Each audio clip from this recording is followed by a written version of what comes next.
Hey everybody, this is episode 55 of the Kratom Sobriety Podcast. This is Jacob. I am talking to Charlie tonight. Charlie, what's going on? My face isn't as all swollen up as it was last week, so I'm Yeah, glad to you have look my you look a bit better. That's good. yeah. I had some dental stuff. We have an interview with John this week. He is a self-described buzzhead. Indulged with recreational drugs and drinking his whole life, and has quit things over the years and has a successful marriage and career. But Kratom was the last thing he ended up quitting. Yeah, excited to hear that. So for the subject this week, I thought we could explore using Kratom as a harm reduction tool or as something to help withdraw from some other substances. So let's say we have a buddy who's in active addiction. This is his first run. He's never been to treatment, or he's on a relapse and he's not going to stop anytime soon. We're worried about him. He's buying drugs off the street, so he's exposed to maybe some toxic supply. What do you think about the idea of suggesting Kratom to interrupt that? Yeah, I'm going to try to be as unbiased as I possibly can with these answers. So, someone was on the street buying opiates, which are most likely fentanyl at this point. There's very few places, as I understand it, where you can get heroin, or most of the pills are now fake. You're like, if they were using that stuff, refused to go to treatment, wouldn't entertain any other way, most likely a safer alternative than street drugs of that nature. But I would probably try to convince them to, even if they didn't want to do inpatient treatment or didn't want to go on medicated assisted treatment, to at least maybe try helper meds or something from a doctor, like gabapentin, and maybe I think clonidine another one that's commonly prescribed, like something like that. If kratom was the only thing they were willing to try versus that, definitely use the kratom. And there's two harm reduction options that are there's no downsides with having Narcan on hand and using fentanyl testing strips, and also don't using alone. Those can all increase your safety. But the one caveat with recommending Kratom is when you take the Kratom, it inhibits this enzyme in your brain that is the same pathway that your brain would metabolize a drug like fentanyl or opiate. So the issue is if you take some kratom and then return back to the hard drugs and you have kratom in your system and you're doing them simultaneously, your risk of overdose is even actually higher. So I guess the next scenario would be somebody that is maybe a little bit more stable, is not as in crisis, actually has a willingness to get off of something they're dependent on, the short-term use of kratom to withdraw from something like that. My first recommendation would be some form of treatment of some kind, whether that's intensive outpatient, inpatient, or just going to a psychiatrist and again, helper meds, possibly medication assisted treatment. If they are 100% insistent on, I'm going to do this myself, I would probably, if they weren't in too deep and they could get, a supply. The problem is with the unpredictability of street drugs today and the just pure amount of fentanyl in there. I don't even know if I can recommend tapering off that. But if it was back in the day, if someone was like on oxy or even heroin and we knew it wasn't full of fentanyl, I'd probably recommend that before kratom, to be honest. Like, stick with your drug of choice, taper it slowly. But in the absence of any of those other options, I would say a maximum of 2 weeks, and start slow and be willing to suffer through some pain and not try to take all the withdrawals away. Because I think if you're trying to get, off of strong opiate street drugs, you're going to need a lot of kratom to get fully cover those withdrawals. And even then, I think they run a very significant risk of just staying on kratom. Yeah, we've talked to plenty of people that are in that situation where they might even intended to do it short term and they just end up being on it for years. So I'm hesitant of recommending that because there's just that risk of a long-term dependency and addiction. And I guess that extends more to the next category where I'm unequivocally would not recommend this for anybody that has a previous substance abuse, and this would be even for alcoholics, along with opiate or other kinds of drug users, would be to use like kratom as some kind of long-term replacement or treatment. There's just such a high incidence of a transfer addiction or an escalating addiction into kratom if you have a history, and for that to really become problematic for both health and financial reasons. And one last comment, it ends up being the last thing a lot of people quit, and because it's the last thing, it ends up being sometimes, along with being hard with withdrawals and hard to quit. There's just so many reasons why it's a bad choice, in my opinion, for a maintenance type of drug.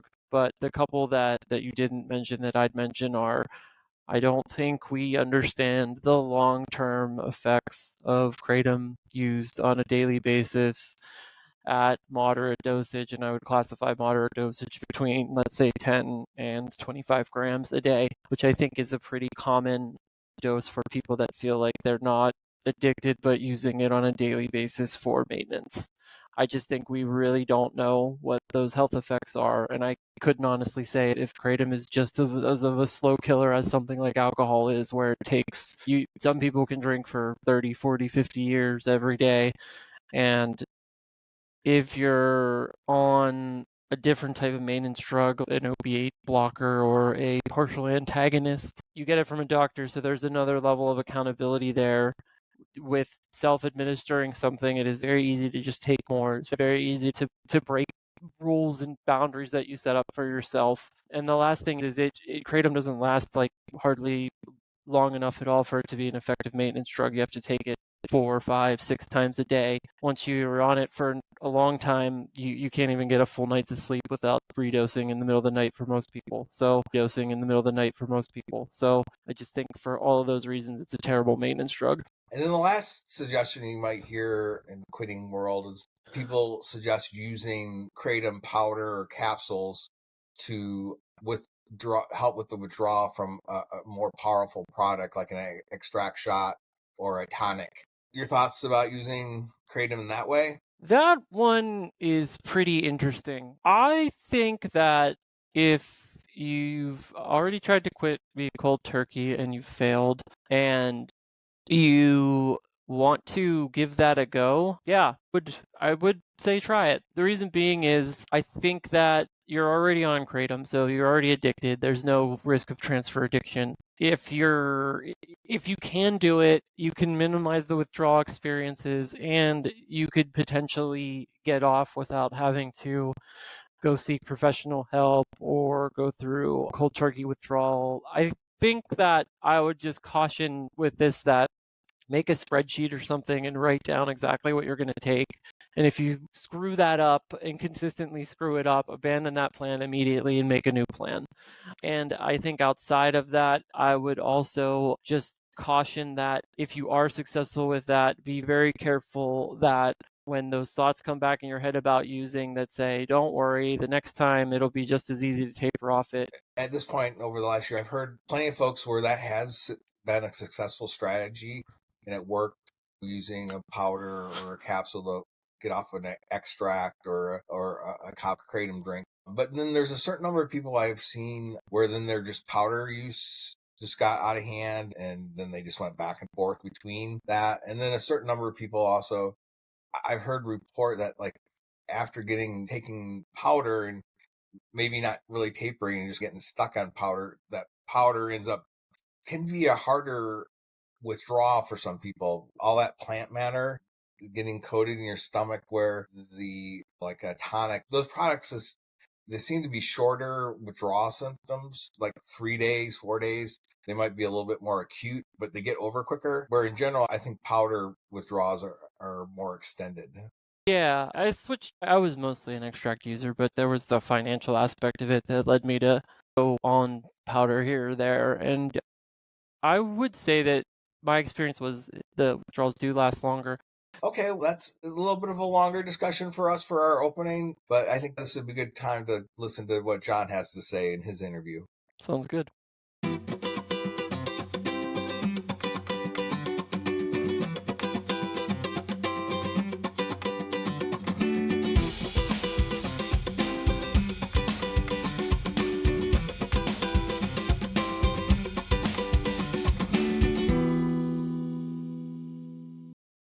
Welcome, everybody, to this week's interview with John. Why don't you introduce yourself to the audience, please? Sure. Yeah, I'm a 62-year-old HR professional. That's human resources. I've been married for 28 years. I have a stepson and I have a dog named Roxy, and we currently live in northern New Jersey. Do you ever get out and with your dog and run into bears in New Jersey? I hear there's bears there. No bears where we are, just deer, fortunately. And yeah, that's really how I get my exercise is walking my dog. So yeah, it's a joy. I'm a real dog lover. And other things I like to do on my spare time, I play guitar. I love music, really all types, mostly the rock jam band genre and also contemporary Christian music. Still employed. I'm looking forward to retiring within the next year or two. Yeah, I think you might have to go into the Appalachian Trail area to maybe hit the bears, but I've heard and seen some things. Yeah, we're not so far from Newark, so not a lot of bears around here. But yeah, up northern New Jersey, it's a bit wilder up there. So when did you stop using Kratom? So it was my New Year's resolution to stop January 1 of this year. So I'm very happy to say I'm on my 77th day without Kratom and grateful for every one of them. I admire that. In 2023, I had a New Year's resolution to quit Kratom, and it took me until March 23rd for it to stick. And congratulations. Yeah, it was. I don't think I've ever made truly a New Year's resolution as strong as this one. And I wrote it all out and put it in a card to my wife. And I think that reinforced my desire to really let it go this time. It helped. Yeah. And when did you first start and using Kratom? It's been a pretty long time. So I remember I read a article in the New York Times almost 10 years ago about Kratom. And it was a positive story about how people withdrawing from opiates and trying to get off the hard stuff were using Kratom. I'd never heard of it until then. I trust the New York Times, and there was really no negatives in that article.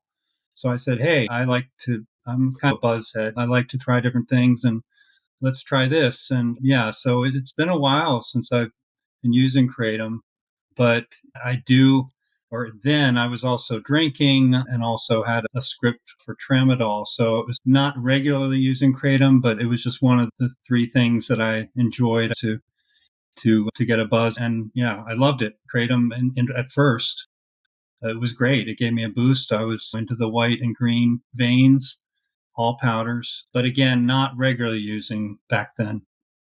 As a buzzhead, does that ever end up causing you trouble? Would you consider yourself having a history of addiction or problems with substance? Yeah, I've had issues primarily with alcohol. Yeah, in high school, pretty heavy drinker, had some episodes that weren't very good there. I got it, I thought, pretty much out of my system by college. And so I could handle it, in quotes, fairly well. I'm in a professional job and I had some setbacks, a couple DUIs, nothing that really said, hey, John, you better wake up and stop drinking. Until I hit my 40s, it became progressively worse. We moved out of the country, so we're in a foreign country, and the drinking really became unmanageable. And that's when I joined AA. And I was in and out of AA for several years. It didn't stick so much. My wife also had issues, so that didn't help to have two problem drinkers, alcoholics, really, in the household. I finally was able to the program was able to stick, and a little bit unconventional. In order to stay sober, the doctor prescribed me with tramadol as an alternate to have a buzz, but hopefully keep it under control. And that prescription I had for probably 10 years. It did help me get off alcohol. I'm now, with the exception of 2.5 months during the pandemic, about 5 years without a drink. Really happy about that. The tramadol became a bit of an issue once I stopped drinking. And so I was tramadol and kratom for a while. And I quit tramadol about a year ago, a little more than a year ago. And that's when kratom really became an issue for me.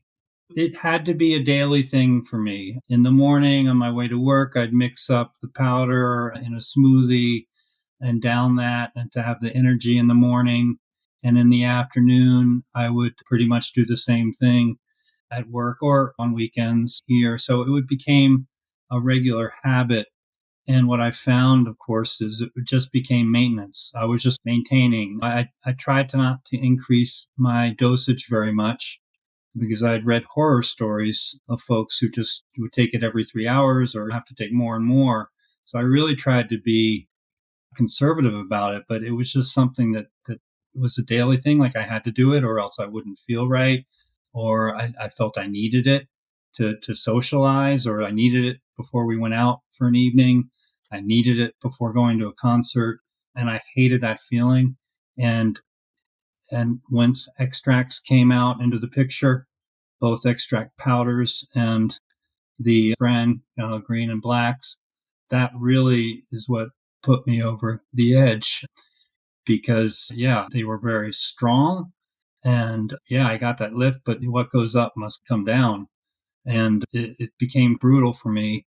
I started going on Reddit more and reading more about it, or people who really got in deep with that. But I just asked myself, John, you're spending more money on Kratom than you are on food. That doesn't seem right.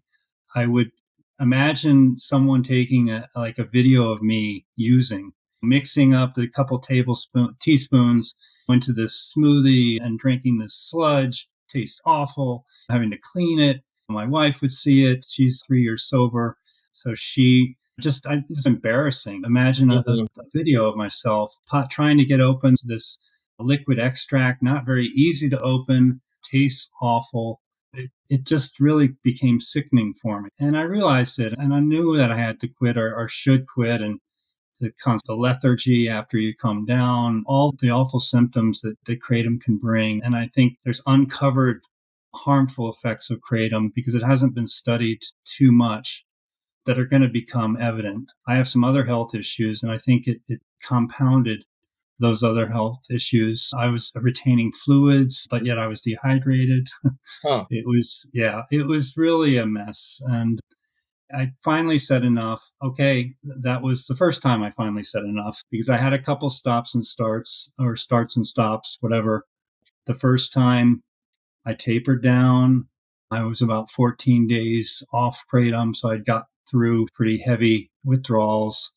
And then I was about to go on a trip, and right while I was packing, I found a little bottle of liquid Kratom. And of course I drank it. And of course I was off to the races again. Yeah. And so I think, yeah, that's my story of how it became unmanageable. And again, I think my wife was a good influence because she's sober. She attends AA meetings regularly. So I hear her on these meetings and I'm like, John, you've quit alcohol. You've gotten the tramadol out of your system.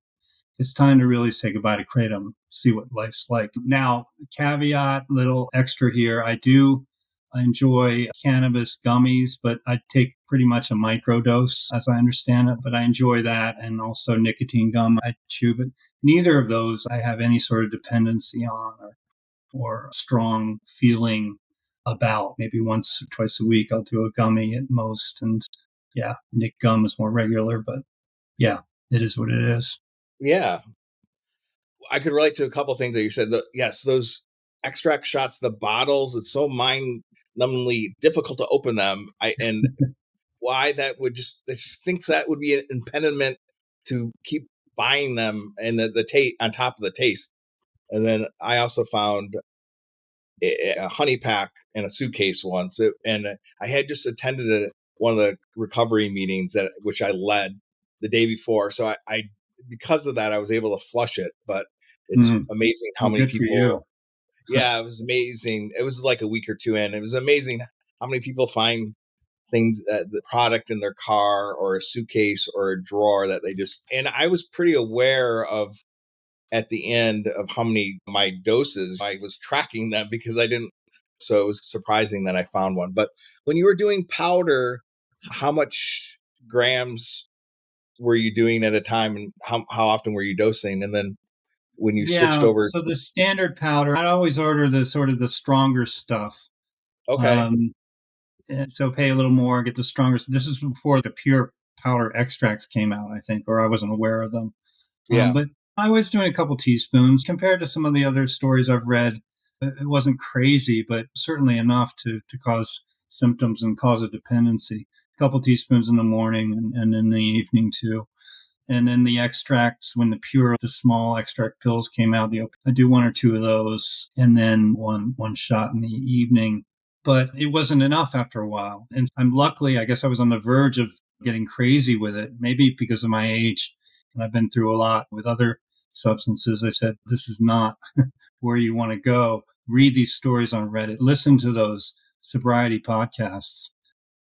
Yeah. It's not where I want to go. So I guess I wouldn't classify as a heavy user, but definitely daily user, something that was not smart for my health at all. And as I get older, things don't get easier anyway on the health side. So it was, Was there anything significant between those fits and starts where you were quitting and this January 1st quit date? It sounds like your interactions with your wife was a big motivating factor, but anything else that came together to finally, we're going to pull the trigger on this? yeah, coming into the end of the year, I knew that beginning couple months was going to be extremely difficult at work, that I had to be on my top game. And I thought that if I cleaned up over the holiday and into the new year, I could face that a lot better being off Kratom, because I'm in a transitional part in my job. And I felt that was one of the reasons. Also, yeah, the new year, it marked that, as I said before, people make resolutions.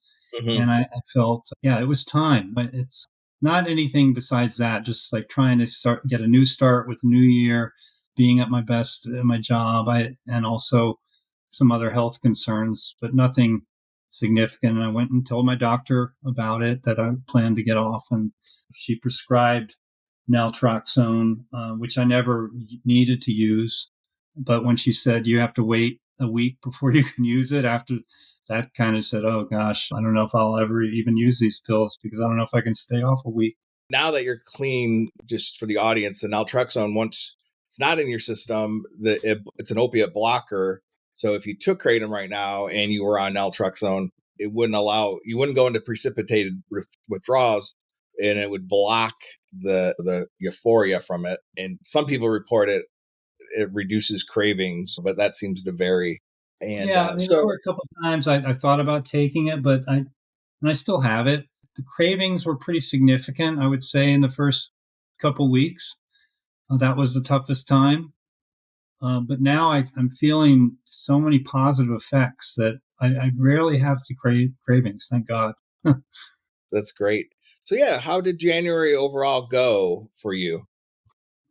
Yeah, the toughest part was trying to sleep a full night. I did have restless leg syndrome, and I did go back to the doctor, and I found that a small dose of Seroquel helped me sleep through the night. And actually, I'm continuing on that, because even after a few weeks of the worst part of the sort of withdrawal and the feelings of detachment and just blah, after getting this stuff out of the system and everything, I still am using a small amount of Seroquel every night just to go to sleep. It's nothing that I would ever abuse. And eventually I want to get off it, because I feel a little groggy sometimes in the morning, but that really helped. So I think the recommendation there is be open with your doctor, see your doctor. It was funny. I had to look up Kratom when I was in her office, and she said, oh, it's related to caffeine or some coffee. Yeah. There's such a lack of knowledge of this stuff. Yeah. Medical professionals and legislators have to Google Kratom often. Yeah. Did you do any tapering before you quit January 1st? Yeah, I did taper. I had a schedule. I tapered down for a week. So in smaller and smaller doses, including parts of a liquid extract bottle to get down there. And I think for those out there who are considering tapering, it's really important to set a schedule, stick to it, throw away any excess. Don't keep anything in your house just in case you might need it or think you need it, because I did that and it finally worked because I had tried to taper off a few other times before. But as I said, this time I was really committed that January 1 was going to be the day. So I was able to stick to that, threw away the excess. Like, telling someone else also helped. I didn't tell my wife actually until New Year's Eve, but knowing that I was going to do that just added to the strength and momentum I needed to really just say goodbye to Kratom. Did this quit in the withdrawal symptoms? How did it compare to that one time when you were off 14 days? It was worse because I think the extracts are really, that's just crazy stuff. I really think they're very harmful. I don't know. I just, or maybe my body is just, because I was taking extracts in the morning and the powders and then I think it was worse for that reason. Yeah. I was beginning to get into and discover the strongest, or what I would say the most, just strongest. I wouldn't say the best because that gives it a positive connotation. That the strongest stuff, like, just, I'm thinking back, and some of the stuff I got, I think was bootlegged. I don't even know because I tried to open it and it wouldn't, like someone else opened it before.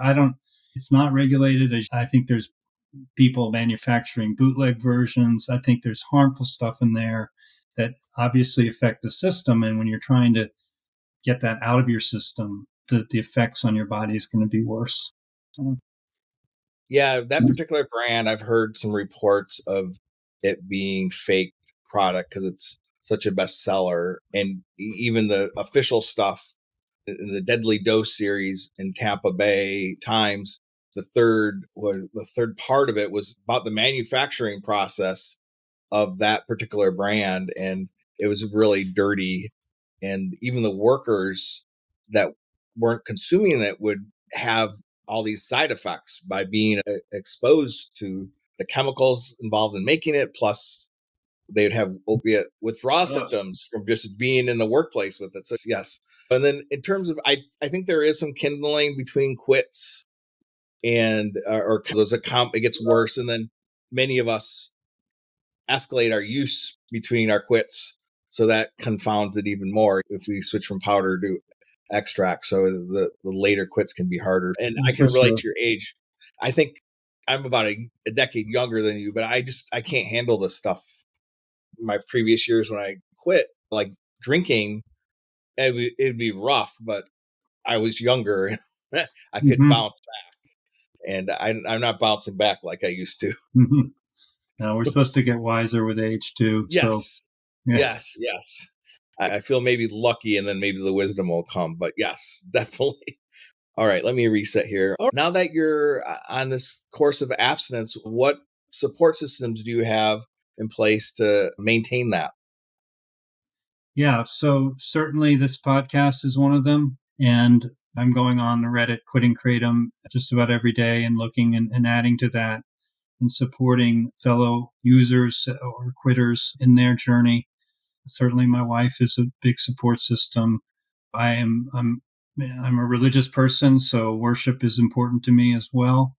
One thing I do now, which I never did before I quit, was I meditate, and this just came into my head one day when I was trying to just meditate. And what I do is I breathe in through my nose, and I think about acceptance, and I breathe out through my mouth, and then I breathe in through my nose and think about clarity, because I feel a lot more clarity now.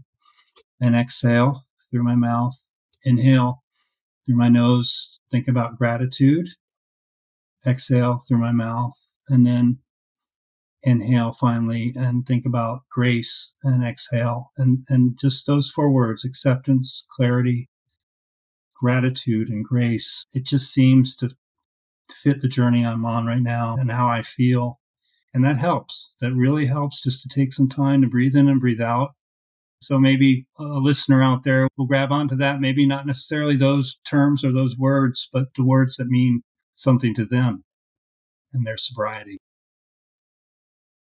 That's really great advice. I struggle with it, doing that. It's the 11th step and the 12 steps, the same principles. And especially in modern society, you got to put your phone down and you got to put your devices down and be in the moment and be in Yeah, your I body. actually do it most of the time when I had an injury to my shoulder, so I'm still in physical therapy, and when I'm doing my exercises, I have to lay down and do that thing with my arm, and that's when I do it, and that helps. It just helps reset my head and just relax, and so that's a new routine I have, and I would strongly recommend that, to do some meditation or some breathing exercises, and try to find some quiet time to do that.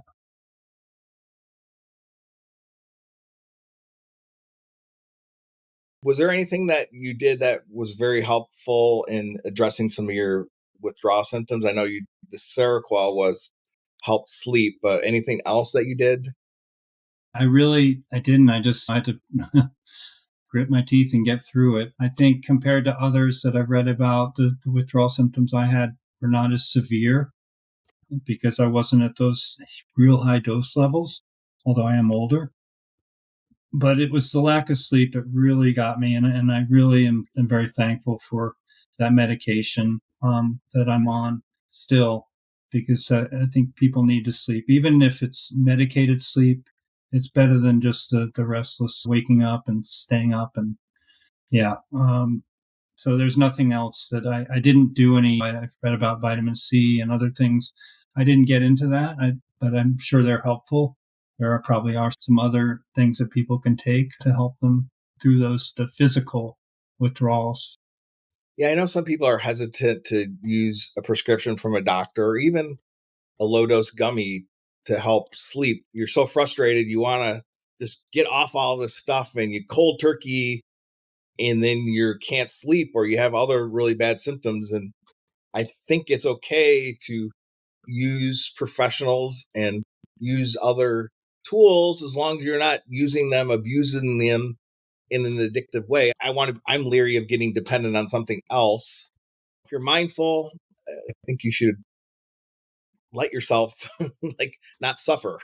Yeah, no, I agree. There's a debate about Suboxone, and I didn't cover this earlier, but when I was really in bad shape with alcohol, I went into a rehab, and by mistake they gave me a Suboxone, and Oh, it just was like, whoa, what is this stuff? But under controlled environment, I think it can really help. I have someone I'm related to who had a significant issue with heroin, and thank God that she's off it now, very clean for quite a while. But she was on a Suboxone therapy to get her off that, and it worked. And it's slow; it was very slow and very lengthy, but that worked. So that might work for some people. mm-hmm. Everyone's a bit different. True. So, how are things today with your health, your job, relationships? Now that you're off Kratom.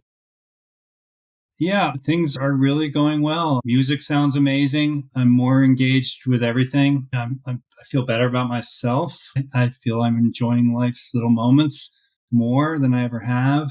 Because if you look back in my life, pretty much since I've been in high school, I've been that buzzhead or using or abusing medications. Really, for me, this is the first, and I'm very happy with things. It doesn't mean everything's perfect, right? Of Mm-hmm. course, because if you feel everything more, you're also going to feel some downsides to life as well. But I was just numb to it earlier with just different meds, kratom. I'm no longer comfortably numb or uncomfortably numb as it became. People talk about the pink clouds. They certainly come in, and it's a great feeling. It's a feeling that, because I guess those receptors now are really feeling how they should and not being blocked by medications and foreign substances. It's really nice. And so I'm happy to be here and happy to share my experience with the listeners, because I obviously strongly recommend doing all they can to move off the stuff and start a different type of life. Next question, we've touched on it before. We talked about wisdom of the years, and I think the first 10 episodes, all the people I interviewed were in their 30s, and they were born in the 90s, and I was like, or early 2000s. So how being somebody that might have been fortunate to see Pink Floyd live, how does having a little bit more years under your belt, any wisdom there? But everyone's on their own journey, and there's going to be a time that's right, hopefully, for each listener to get off Kratom if they haven't already. My hope is that it's soon because life is short. And if you want to be truly present, to really appreciate and feel life fully, both the good and the bad, because that's life, right? Don't detach from it. I hope you, the listener, make the decision soon. You're worth it. I'm sure your family and other loved ones feel the same. If you're lonely, quitting Kratom will definitely help you leap out of that shell, right? Whether you think so now or not, listen to the voice of experience that I hope to share with you. So that's my hope, that people will hear this and, along with the other support systems that are in place, realize that maybe the time is now for them and seize it. Thank you. That was heartful. I appreciate it. I had to write that one out. Yeah.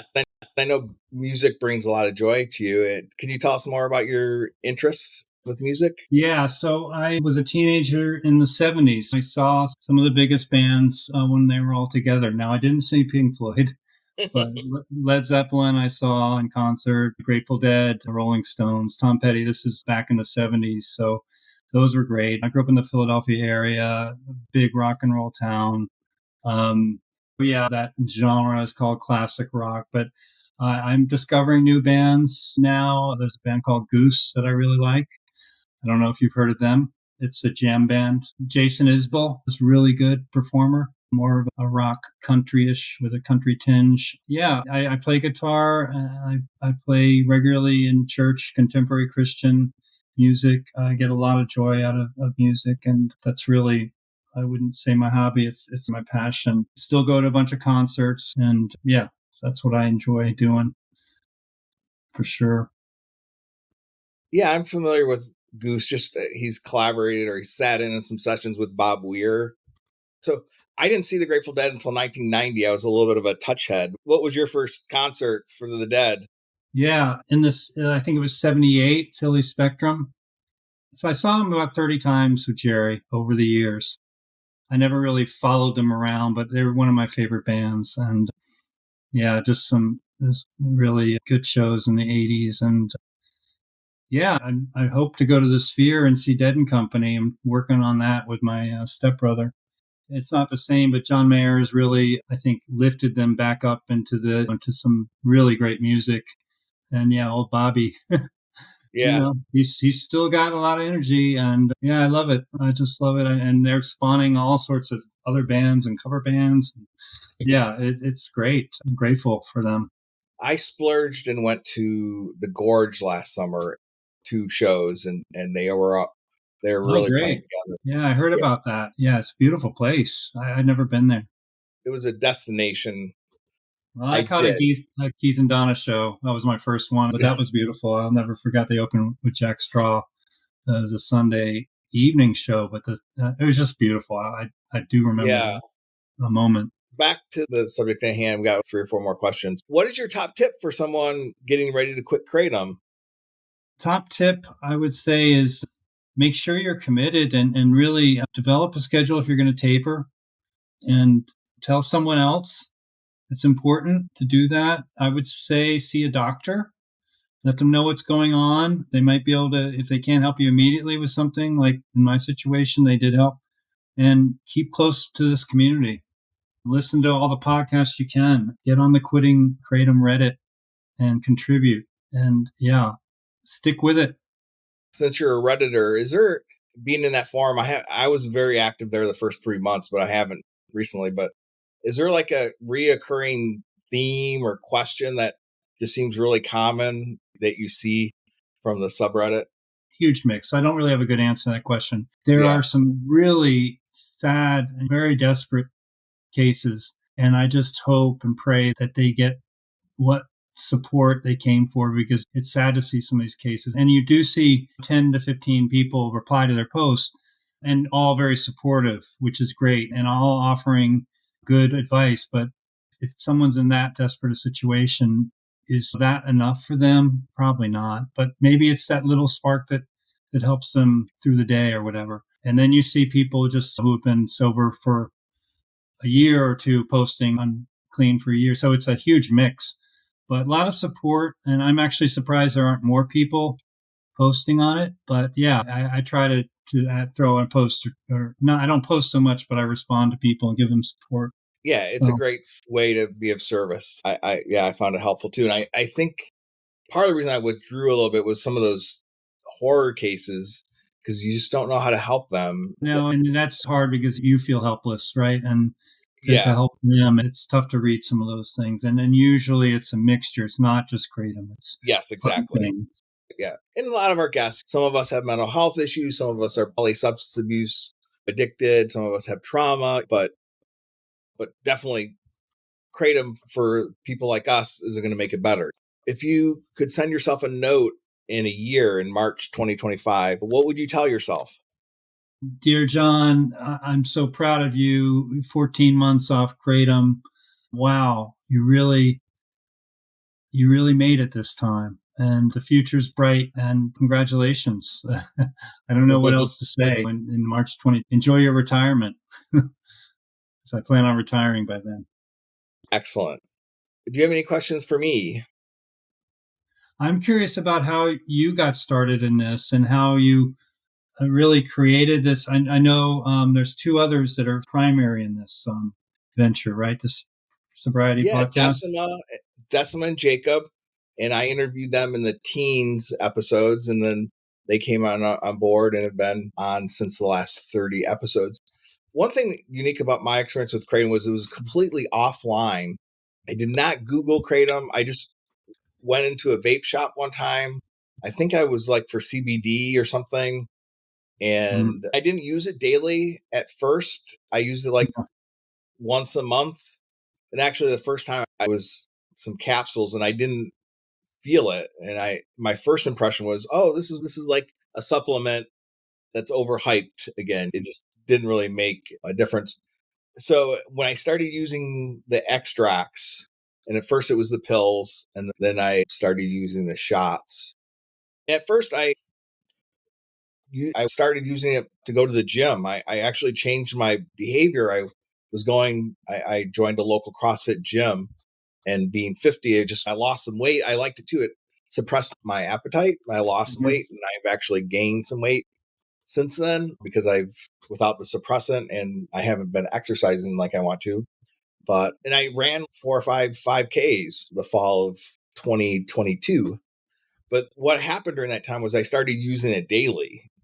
And then the first time that I used it like 10 days in a row, and I was on a trip and I hadn't thought about it, I didn't bring a supply, and I went through withdrawals. And being an alcoholic, I knew about alcohol withdrawals, but I never had been dope sick. And then that's when I started Googling, and I found the subreddit, and I was like, oh, wow. Yeah, this is something.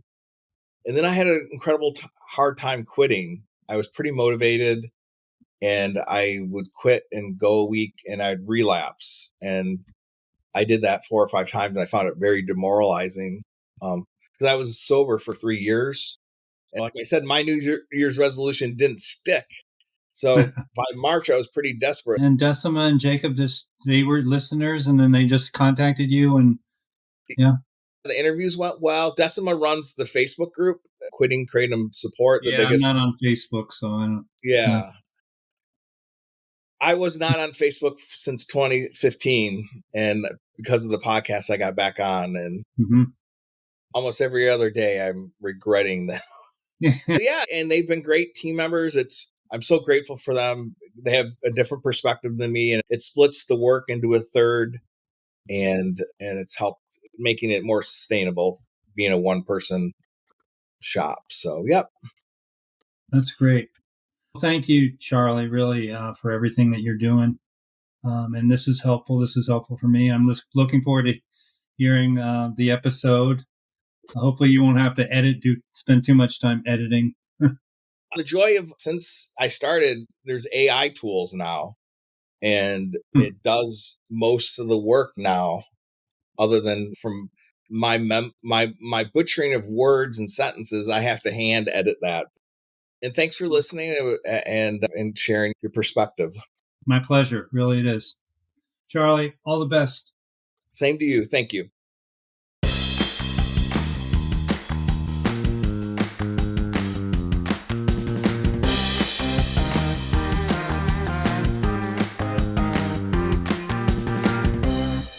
Kratom in the headlines. Today, I do not have an external link. I have a review, so this makes it a little bit meta. It's a 1-star review about our podcast, and it comes from the Audible podcast reviews section, and it's entitled Bitter and Dangerous. And it's from AK, and she writes in her 1-star review, garbage info, and the whole pod is a joke. Kratom has saved so many lives. You're a laughingstock. Maybe someday you'll see that. Probably not. Your ridiculous ego trip would never allow it. Unquote. Thank you for listening. Thank you for taking the time to provide some feedback. This is a wonderful opportunity for me to practice. What other people think about me is none of my business. It's a great principle. If I really wanted to ratchet up my equanimity game, I would pray for this person as well, but hey, nobody's perfect. In reality, when I started this podcast, it was out of desperation. I just could not quit Kratom. Like many of us, I'm an egomaniac with a inferiority complex. And obviously, I had to have a little bit of narcissism inside me to think that I should start a podcast. It is some fertile ground of criticism. It's a larger situation I am, and I'm a little embarrassed for my generation. It seems like every 50-year-old white guy in America has to have their own podcast. So if you want to make fun of me for that and for my cohorts, that might be fair game. On a more upbeat note, we have Decima is going to give us the resource of the week. And until next time, keep it Kratom free.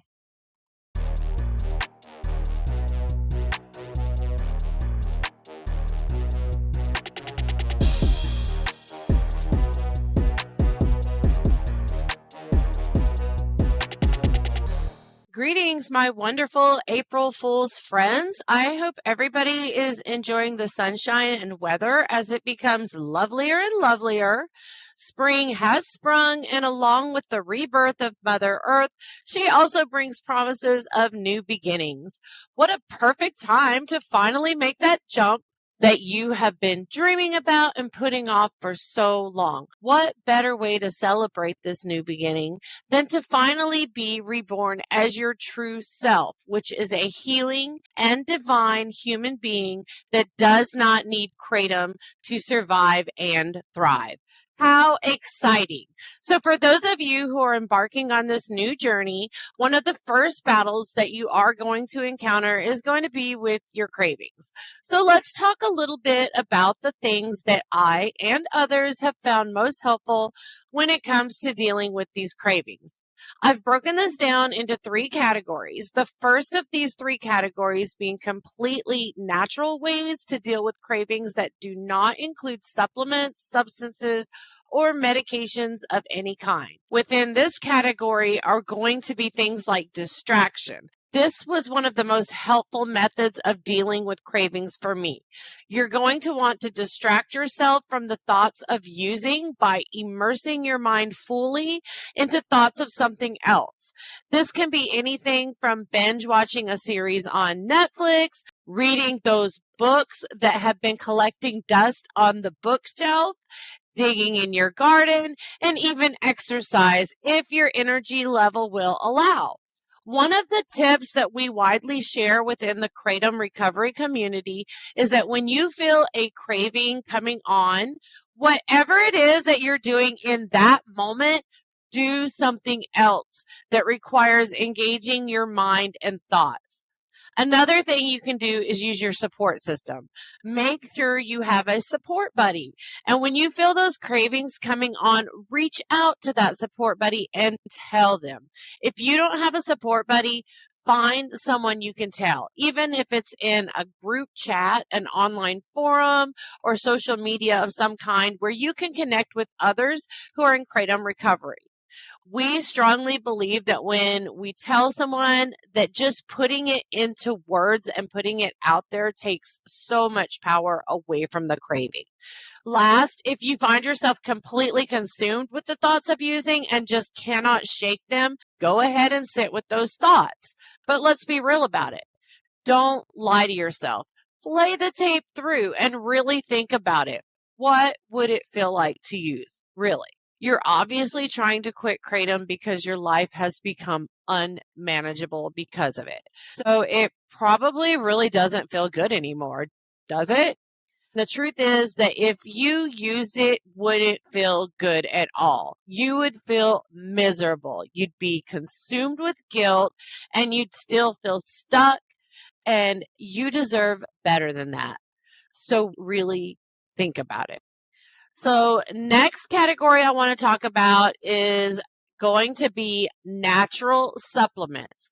If you choose to go the route of using natural supplements, preferably along with the other tricks we've already talked about today, there are a few natural supplements out there that can assist with cravings. I've talked about these specifically on the show before, but I am still and will always be a huge fan of DLPA because not only is it helpful for energy, it's also great at curbing cravings. The other one I want to throw out there that specifically helps with cravings, and there have been some studies to back this, is NAC. People have also reported that things like ashwagandha and rhodiola are also helpful with cravings. As always, do your research and, if possible, collaborate with the medical professionals in your life.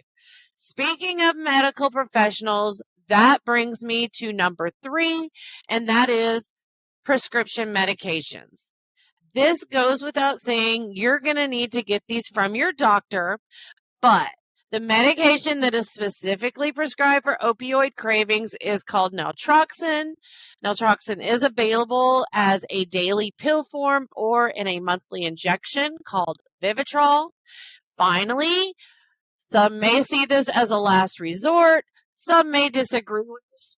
I completely get that there is a lot of controversy surrounding this last one out there in the community. But medicated assisted treatments like Suboxone and Methadone are also being used to treat Kratom addiction with success. I like to think of cravings and moods as if they are like the weather. It can change daily or even multiple times a day, but it doesn't stay the same forever. Your cravings won't last forever either. Just remember, April showers bring May flowers.